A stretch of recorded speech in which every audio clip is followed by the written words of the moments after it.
IVM.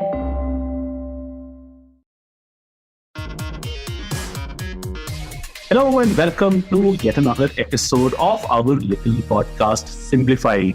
As people know, once in a while we run out of topics to talk about, so we get people who are smarter than us. Yes, you know the script by now. That is not a very high bar, really. That being said, a long time back, we actually asked our listeners to sort of write in as well. And we asked them, hey, would you like to be on Simplified? As if that's a grand prize somebody wants to win. And we were actually pleasantly surprised by the response that we got. And we are still sifting through the tons of DMs that we received, etc. Of those, the gentleman who we have with us today was the person to write in first, and also the person who had written in the longest pitch for the show. I have to say, it was quite awesome, saying what all we could talk about and stuff like that. So finally, clearly someone who's used to requesting for grants for actual meaningful work that they do.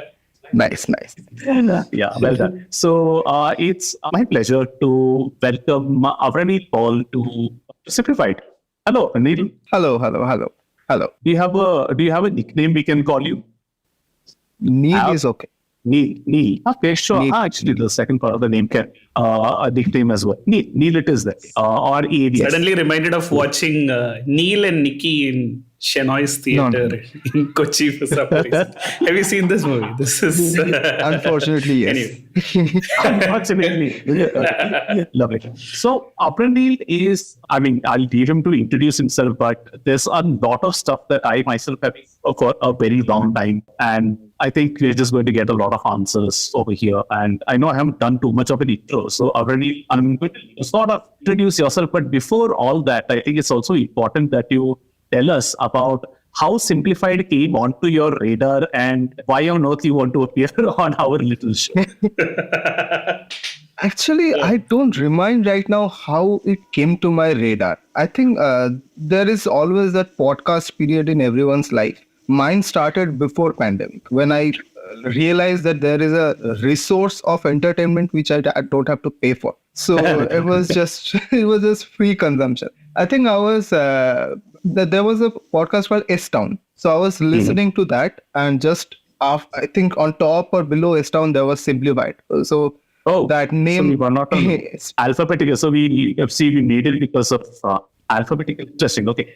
Just noting down all these points. We do research every time we invite folks onto the show. But do you remember what the first episodes you listened to were? Or I think it was the pig or the car flies. Oh, there the was car flies. Flying car. There was quite... Yeah, that's a while back. That was a while back, the VTOL episode, and so much has happened since actually. Yes. That's fantastic. Yes. Welcome to the show. It's lovely to have you on. And you have a very interesting background, and it has a lot to do with biology. So I'm going to leave it to you to introduce yourself in case I make a mistake. So please go ahead. Okay, I will try. Hello, I'm Avraneel. I'm a scientist in weekday and storyteller in weekend. And I have very strong opinion about 2.5 things. You figure out what those 2.5 things are. But can you elaborate on the kind of science that we do? Yeah, right. So my field of expertise is microbiology, especially Mycobacterium tuberculosis, which is the cause of the disease tuberculosis. So earlier I have worked on antibiotic resistance and ROS generation, which is like reactive oxygen species generation. So in my PhD, I have worked on that. Right now, I am working on the same bacteria, but on a different perspective. I'm working on lipid biosynthesis, lipid transport, etc. And of course, the end goal is to cure an impossible and very ancient disease, which is tuberculosis. That's amazing. So just to sum things up, you are a scientist who is trying to cure tuberculosis, or is it called the research?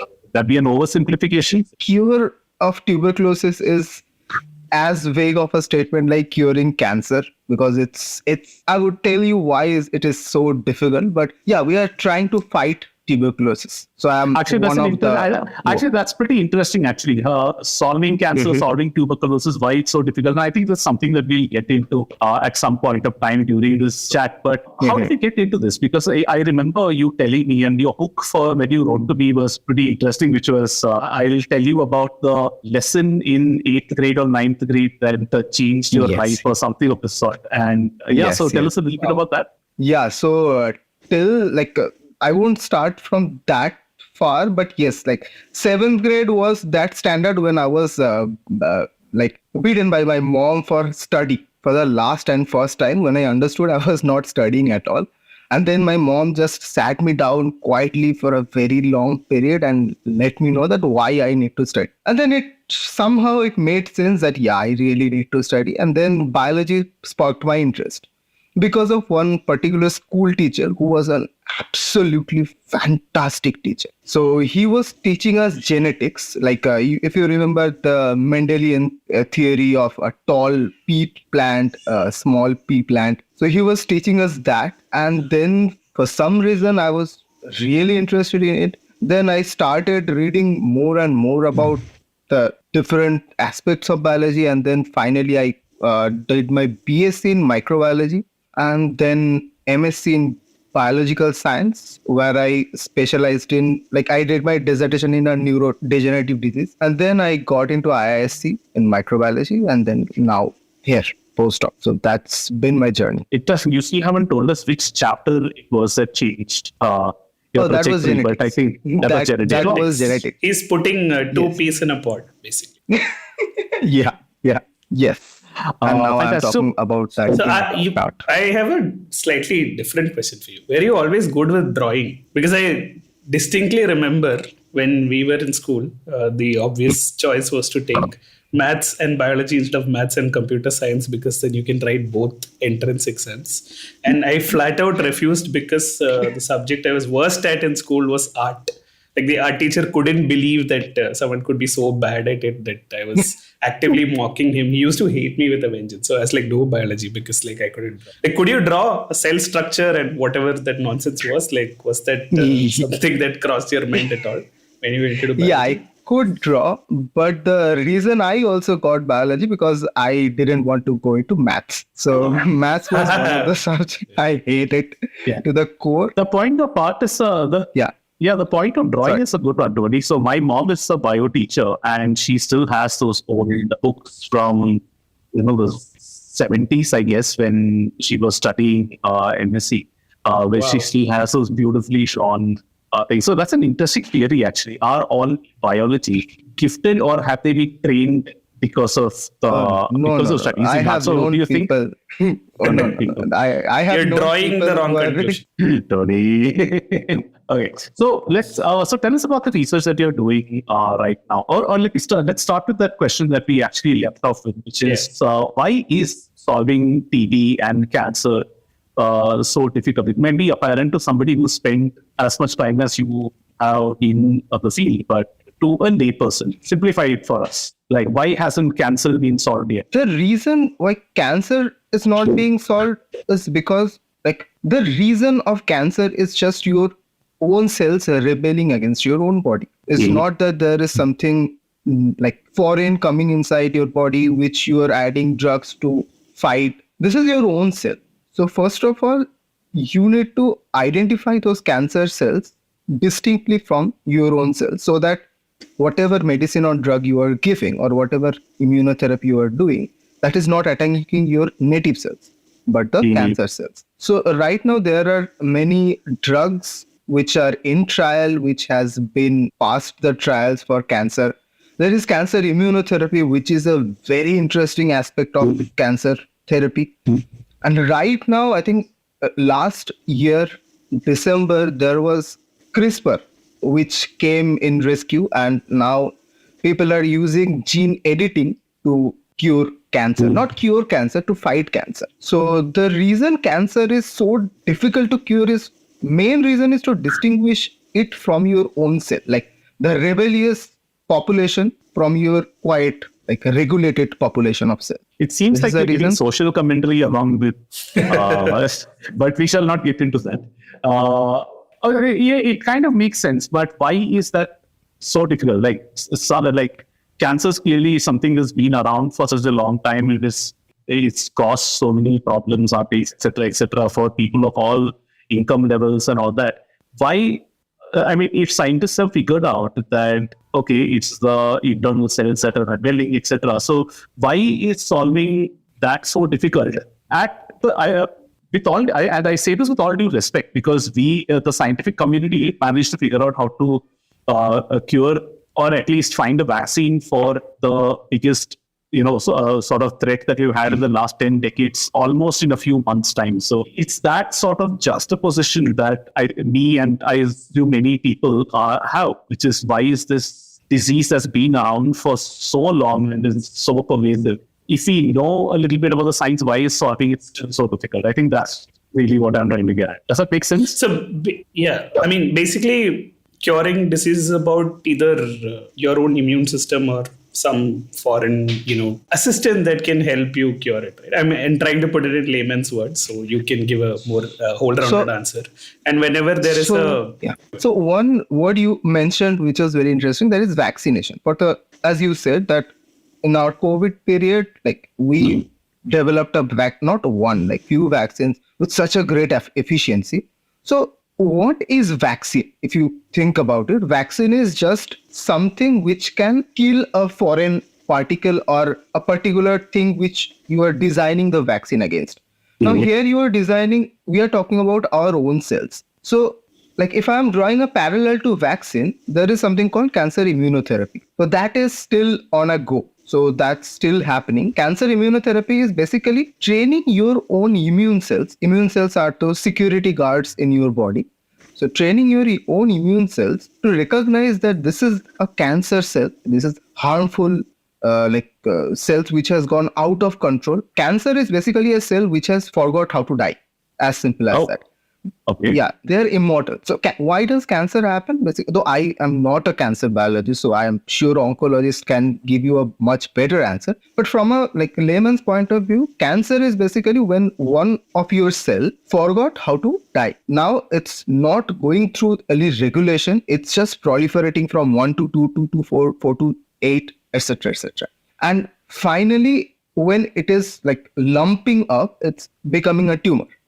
So when it's a visible or detectable mass of cell, so which has proliferated uncontrollably. And finally, the problem becomes, we call it a tumor. And the tumor can be benign. Like you can just get rid of those cells and you would be healthy. But unfortunately, if a cancer or a tumor is detected at a later stage, the cells, those rebellious cells, they start moving from that particular local junction towards any part of the body. Like they would make a connection with the local veins and artery, the blood circulatory system, and then they are free flowing through the body. And then they just go and attach themselves in some other organs, and then they start proliferating there. So now you have cancer somewhere, somebody has cancer somewhere else. So this is the reason curing cancer is so difficult. You don't know, if it's at a later stage, you don't know where all those cells are.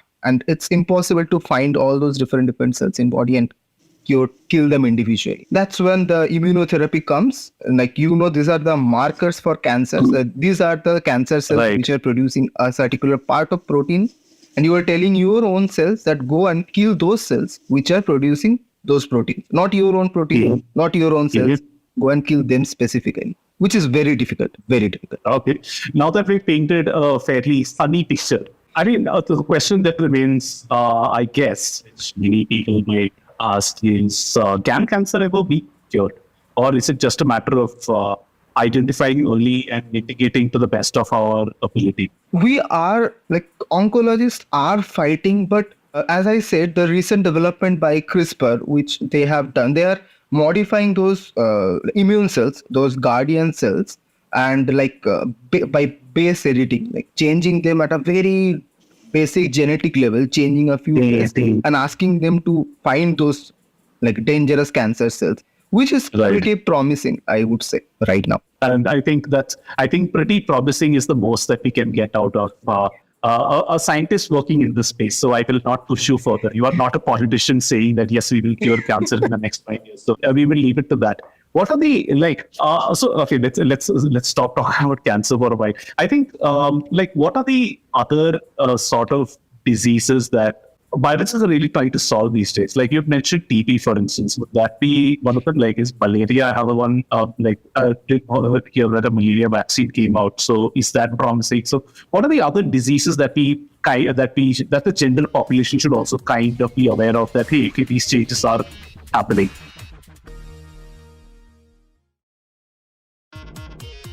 There is always a constant development is in eradication for all these diseases. There is vaccine development, there are antibiotics development, new drugs are coming always. So there is, as you said, malaria. TB was a forever challenge. It's still a challenge. There was a time in the recent history when, like, I was reading that like scientists are ready to give up against that. That was the time, I think, when I was in the second year of my PhD. And I was like, this is my second year of PhD, and right now scientists decide that I am leaving this field.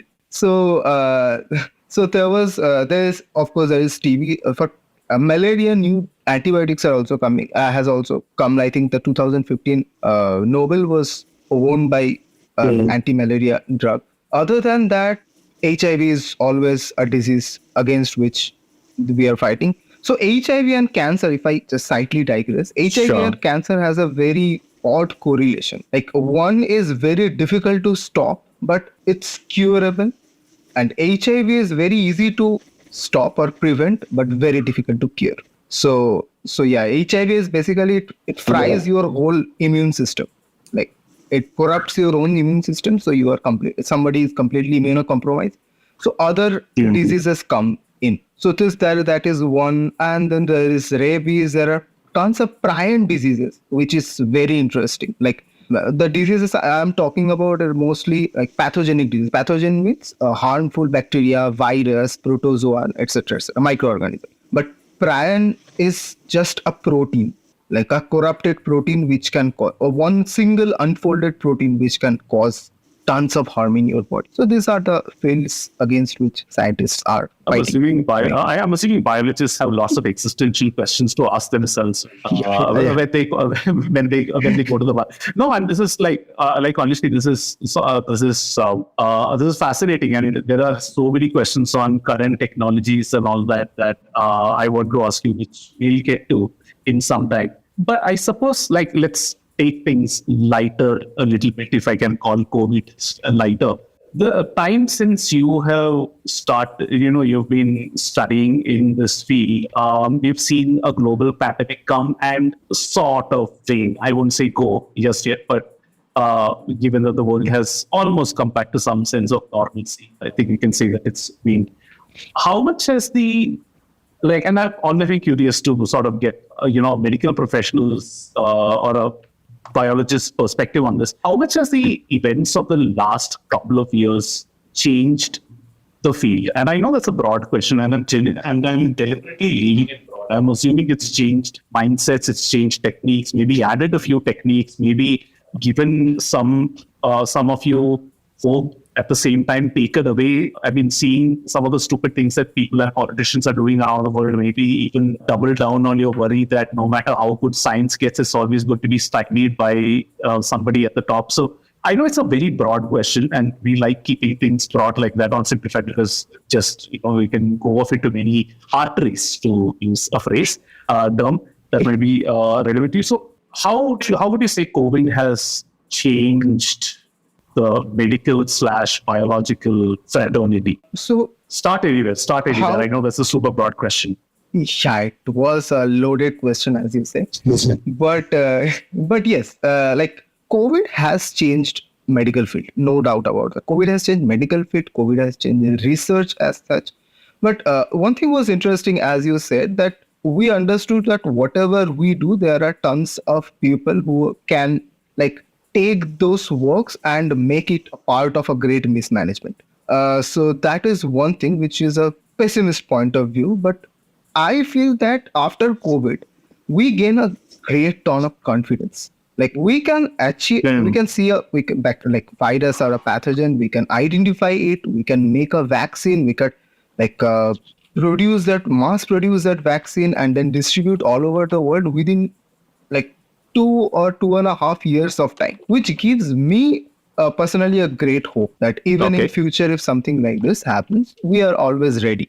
Now, from a physician's point of view, they have become aware of many things. Now they are asking people, mostly focusing on their lifestyle so that their immunity is boosted. So there are many preventive measures. From a scientist's point of view, now we are keeping our eyes more open. Like till now, there have been many COVID researches which has not directly contributed to the COVID, but has produced one more technology which is helping in other fields. So the more the research is going on, there are more publications, and that's how more information is coming to different fields of biology to solve their own problems or their own questions. Would it be, I know this might be slightly blasphemous to say, but in some way can we say that COVID has been sort of like a good-ish thing? I don't want to say the word good, or maybe a shot in the arm that, hey, the field as a whole has been left off better because of this, or is that like taking too much liberty? And I don't want to gloss over all the tragedy that's happened, obviously, but would you say that medical science is in a better space than it was in, say, 2020, early 2020? I wouldn't say better or worse. Of course, the balance is always there. But yeah, it has made us more aware. Mm-hmm. It has opened up so many new possibilities, not only for research, as I said, even for normal human being also, we have become more aware. So yes, it has given us few benefits, which I'm sure we are gonna use in our future. Hopefully there is no future such danger upcoming, but yeah, if it comes, we are quite ready. One hope that I have, and Tony, we have spoken about this on the show many times, especially when Dr. Nitin Arora was on it, is that maybe in about 15, 20 years' time, you're actually going to see a whole generation of youngsters actually inspired to get into this space on the backs of us. I, for example, underwent a surgery following a car crash. That was the first time that I was exposed to a proper medical procedure, right? And then touchwood, I've never had a procedure for more involved than a road canal, and that entire experience just gave me immense respect for the medical profession as a whole. And I remember, this was something that had happened to me at the age of 7 or 8 or something. I probably would have ended up becoming a doctor because you can see firsthand how science and empathy kind of change lives, and this was something as relatively small as a hip replacement. This is sort of like something that we've hypothesized on the show before. As somebody who's worked very closely, our researchers, do you share that optimism that a whole generation of people might actually be inspired to get into this sort of field? It's sort of like an extension of the previous thing that I asked for, but the previous question was more from a technology and current research and current people who are in the field point of view. And this question is slightly more from, people who are on the fringes, who are still, or not fringes, people who are on the outside, who are still kind of figuring out what they want to do in life, whether this has kind of inspired them to sort of get into some kind of field or career. So yeah, that's basically what I want to go. Yeah, so absolutely yes. This has in the recent time, more and more people have been inspired by science, I would say.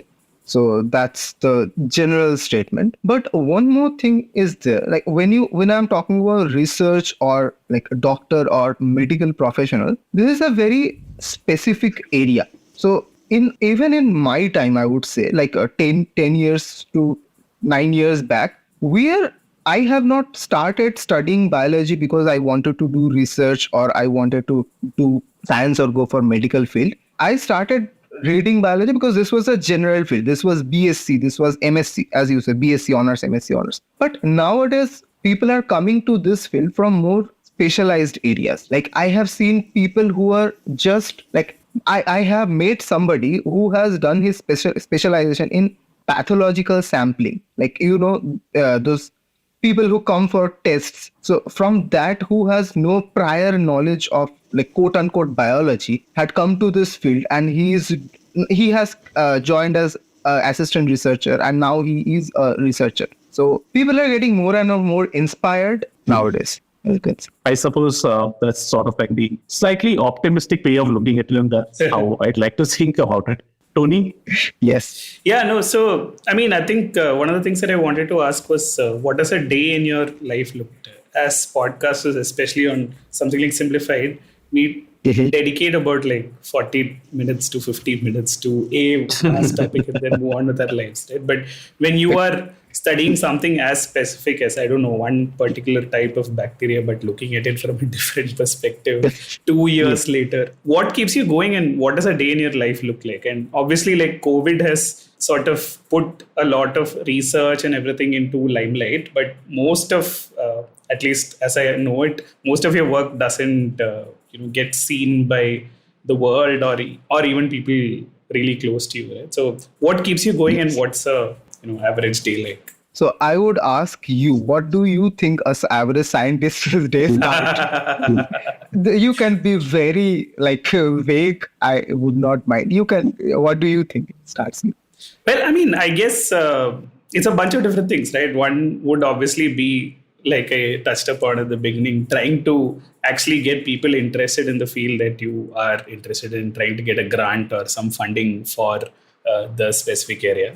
And then once you have it, then you have to sort of actually scientifically in an unbiased manner see if there is something that comes out, right? It could very well be the case that 6 months or a year down the line, everything you've done needs to be just thrown out the window, right? So the way I see it is like every day is basically like a long, hard slog towards something, that you're optimistically hoping will lead to something, but it may or may not. Right? So let me try and add to that, because I think the more I speak to people from different professions, I see that obviously there are differences, right, in terms of the actual things that they do, but the same kind of meta problems, if you will, or the meta good things as well, are kind of like the same. Like whether you work in biology or marketing or podcasting or whatever it is always the opportunity to do something new, something interesting and all that. At the same time, there will be, for example, you might have, and I'm just trying to extrapolate from what Tony just said, you might be conflicted about working on a research that has been funded by, is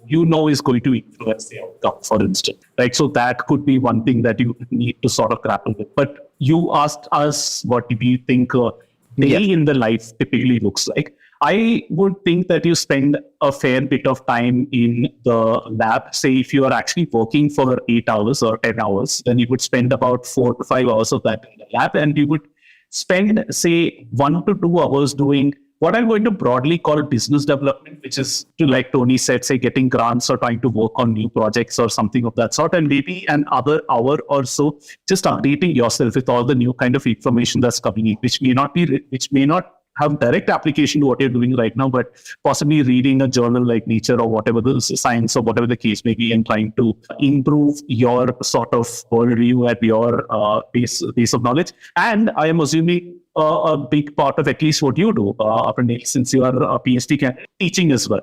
Now that may fit into the previous things that I said. This is what I think a day in the life looks like. I know we are not getting too granular about it. And then after that, I have always found the scientists that I have spoken to, and we've had the pleasure of having a fair few on Simblified before. I think scientists are a pretty cool bunch. They have a fair social life and interests outside of what they do. And I think this might also be because they are working so close with, say, the elements, as it were, that they have a balanced worldview and all that sort of thing. So I'm sure there will be people who just slog, just like in marketing, there are people who just slog, but I think there are going to be people who also have a pretty decent study/work-life balance as well. So now you can tell us how off the mark we are.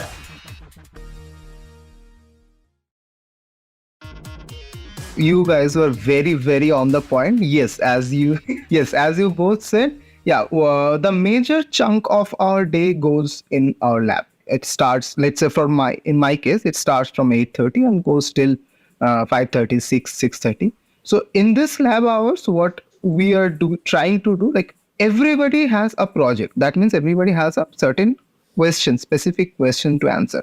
Like for example, in my case, is this particular gene or is this particular protein has any involvement in lipid transport? That is my question. So this is a very like a general, very small question in the field of tuberculosis research. Now, there are tons of people who are solving these small questions and then like, gathering them to form a certain knowledge. And other than that, there is a reading, of course, like making us up to date to the current research, current trends. Then writing grants. Like as my boss say that if you are not writing your research, if you are not communicating your findings, you better not do any research. It's better to stop doing any experiments. And then to think what are the experiments that are going to support my hypothesis, my findings, and then go and do that experiment. Doing an experiment is just like cooking. You know exactly how much amount of sugar, how much amount of salt, how much amount of spices you will give, at what point of time. You taste it. If it doesn't work, you change something, but only one thing in that and see if that works. And then you be very sure that this is how it should work.